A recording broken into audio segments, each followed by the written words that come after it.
It's a new day in Scotland. The 2015 South African Rally Championship was now well underway with the Tour Natal.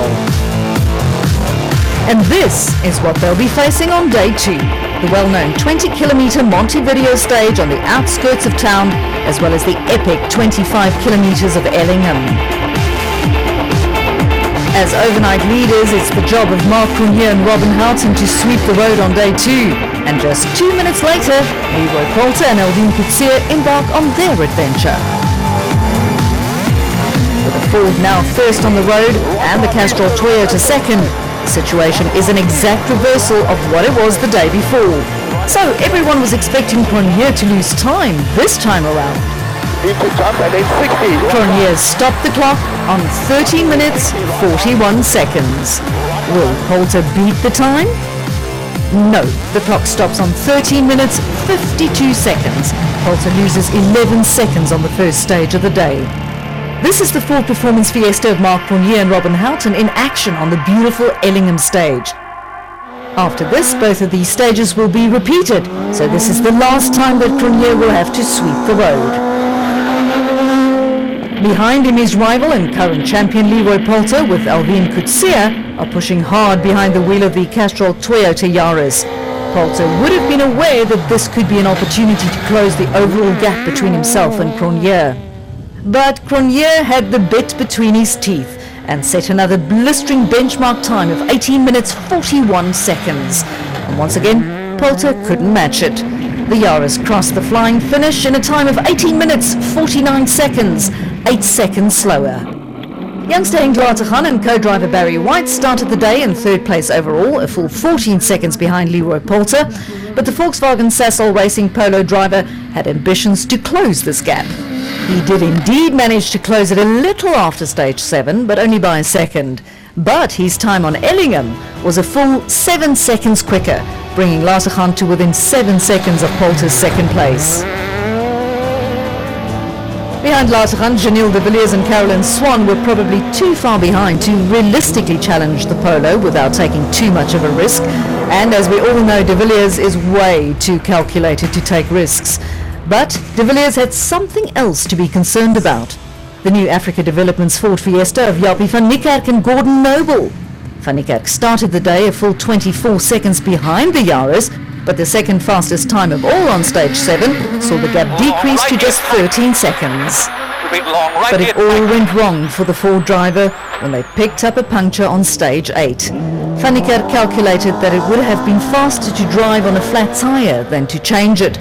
And although his calculations seemed to be accurate, he still lost more than 2 minutes.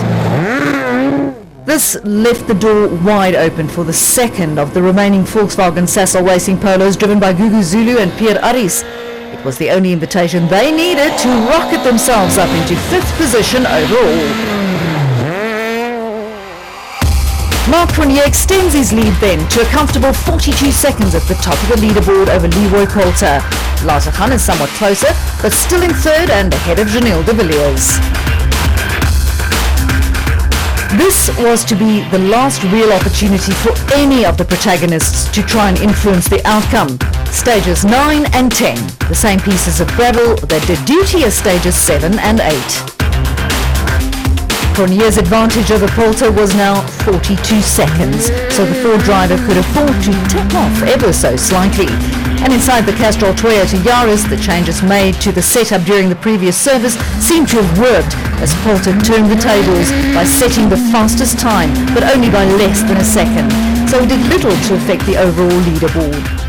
And the last run over the signature Ellingham stage will provide the last real opportunity for anyone to make a move. And again, it's Cronje who stamps his authority on the Tour Natal rally with another stage win over Poulter, increasing the gap between the Ford and the Toyota to 47 seconds. Behind them, Henk Latergan was doing what he could to stay in touch with the leaders. The Volkswagen Sasol Racing driver was rewarded with a current third place overall and a chance to finish the event on the podium. Janelle de Villiers was well aware that he had more to lose than to gain. The Dakar legend shifted his focus from driving fast to bringing the second Castrol Yaris safely home, and so far it was working. With the top 4 holding station late in the event, there was still one position worth fighting for. Guguzulu started this last loop of stages in 5th, but Jaapie van Niekerk found a last burst of speed to crawl his way back up the leaderboard past Zulu and into 5th overall. This was to be the last throw of the dice. The by now familiar Montevideo stage would not only play host to the final stage of the Tour Natal, but also to the first ever power stage on South African soil. The organisers had gone all out to create a spectacle for the thousands of fans, and the spectacle did not disappoint. In a power stage, the running order is reversed. The fastest team earns a special spot before being knocked off by a faster crew until just one team remains. Namibian Wilwo Dippenaar was back in action under Super Rally rules on day 2 and briefly held the top spot, only to be knocked off his throne by a flying Guguzulu. Zulu looked on as Jaapie van Niekerk negotiated the final stage, as only 2 seconds separated them on the overall leaderboard. The Forder van Niekerk crossed the finish line with a time not quick enough to knock Zulu off his power stage podium, but to beat him on the overall standings by the narrowest of margins. Zulu's time on the power stage to beat was 13 minutes 54 seconds, but benchmarks are there to be broken, and that's exactly what Janelle de Villiers did. 13 minutes and 42 seconds saw the Toyota pair raised to power stage glory. But their glory was short-lived as Henk Latergan threw his Volkswagen Sassel Racing Polo around the power stage in a time of 13 minutes 31 seconds. In with the new, out with the old. Leroy Poulter crossed the finish line in a time of 13 minutes 24 seconds to dethrone Latergan in front of an appreciative crowd. The power stage was a great spectacle that created much excitement. There was still a little issue of winning the overall Tour Natal rally. Poulter could only look on as Marc Renier negotiated the last few metres of the power stage. The time to beat was 13 minutes 24 seconds. Renier's clock stops on 13 minutes 27 seconds. Poulter wins the power stage battle, but Renier is victorious in the overall Tour Natal war.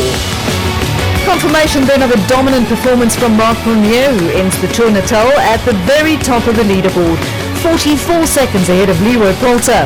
Henk Latergan records his best ever finish here in KwaZulu-Natal with a fine 3rd place for Volkswagen ahead of Janelle de Villiers. Jaapie van Niekerk reached the end in 5th. Back in the Dunlop Service Park, it was time for the sweet taste of victory champagne for all the podium finishers who survived the tough Tour Natal. Henk Latergan not only finished the Tour for the first time ever, but did it with a fine podium finish. We've come here 7 times with regionals and never ever had a clean rally where I got to the finish. This is the fifth national and I finally made it to the finish. Second is not quite what defending champion Leroy Poulter had in mind, but second means valuable points for the championship.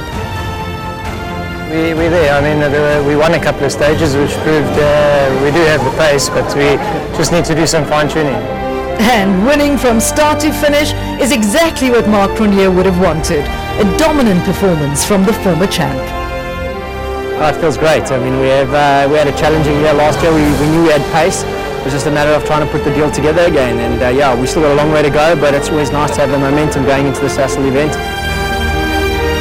From KwaZulu-Natal, the rally spectacle will move to the beautiful but relentless forest roads of Mpumalanga for round 2 of the South African Rally Championship.